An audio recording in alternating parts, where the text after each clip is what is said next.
Welcome to the Fall Connections for Red Deer College Virtual Assistants. I'm Bev Peterson, coordinator of the Virtual Assistant Certificate. This afternoon we are speaking with Denise Jeffrey, a recent graduate of the Virtual Assistant Certificate.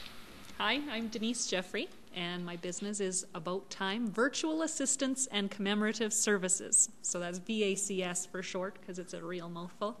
I started taking the courses at the Red Deer College in 2006. I just started with the introductory course because I wanted to make sure it was something I did want to pursue, and I graduated in 2008. In June, I took the practicum, and I opened my business mid-July 2008.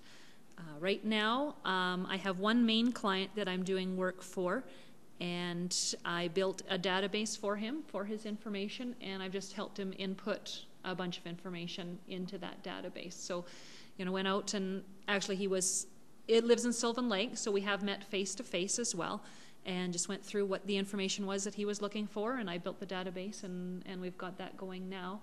I also actually have done, or am about to do some work for my previous employer. They have a job that they want done up, and they haven't had time to do it in-house, and they remembered that I didn't do too bad when I was there, so they've asked me to take on that, and it's just putting together a contract basically from a template on the internet plus one that they've used before.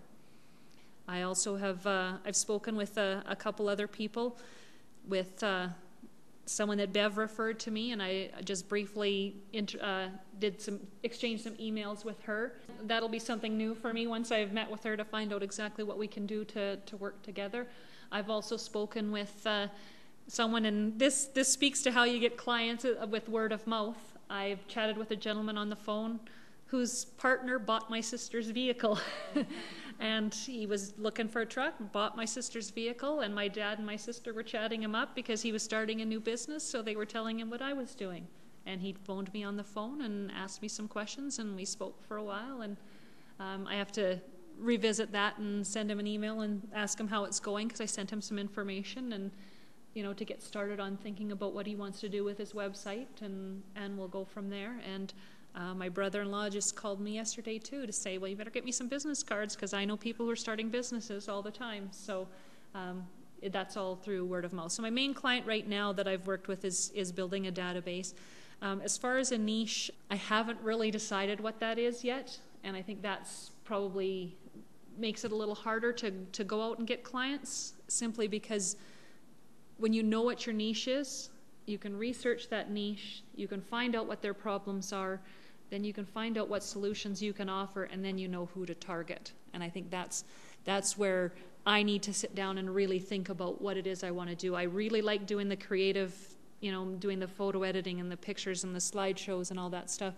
To me, that's more of a service for an individual, not a business. So I have to work with figuring out how I could make that to offer it to a wider audience. But I think that's going to be my next challenge, and I think that's one of your questions too, is over the next little while, is what it is exactly who you want to work with, and finding out what you can offer them, and then just really aim for that target. Okay. Then let me ask you about, because we saw you on television. Yes. And that was exciting. So talk a little bit about what you do to market your business, because I think that one started with a letter you were writing to the editor. Yes. That then got encouraged to put it up as a release. Yeah. So basically for marketing, a lot of it is, like I said, trying to get on the forums and chat with people on requests for proposals. That's actually how I got my first client. He had actually called Shane, I believe it was, at the college looking for someone to help him. Shane referred him to another VA who wasn't able to help him, but then referred him to CVAN to do a RFP. He posted the RFP on the CVAN website, and I responded to it, and he called me up, and we chatted and seemed to have a comfortable, rapport. And one of the things he actually said to me was I was the first one who actually listened to what he wanted and said, yes, I can do that for you, instead of telling him what he needed. And that's what he liked. There are some clients who would want you to tell them what it is you can do, but for him it was like, I know this is what I want, can you help me or not? So that's how I got him. Part of the classes that you're taking with marketing that you'll get into later is doing, what things can you do for free? so that it's not costing you a lot of money for the PR. And there are websites that you can go and release free press releases, and you basically type them up, and they're all very similar forms, and then you can release those. One of the other things that was suggested was a letter to the editor. So I decided to look through the Red Deer Advocate letters to the editor just to see what was out there, and one of the things they were talking about was the high price of gasoline. And so I think it may have even been touched on once before in one of the classes that I took before was, write a letter to the editor about your VA business, commenting on, the gasoline prices. So what I had done was I had written up a letter to the editor, and I sent it to Bev and said, well, what do you think of this? And she said, well, Denise, that sounds like a press release. So I actually submitted it to as a letter to the editor, and then I cut out part of it because you're limited as to how many words you can put in a letter to the editor.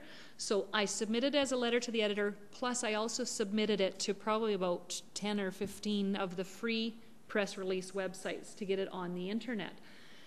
It got posted in the paper, and it also was online, and then I got a call from CHCA News, local in Red Deer, who she had been online, and I think a lot of people get the different feeds. Whenever Red Deer shows up, it comes up on her computers, and it's the same with you were saying the gentleman from Red Deer College.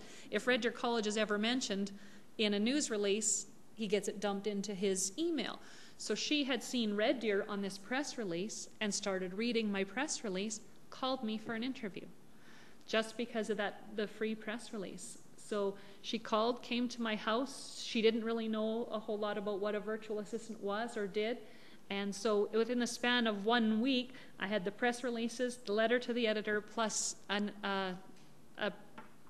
interview on the local TV station, just from, the one starting from a letter to the other, and it didn't cost me anything.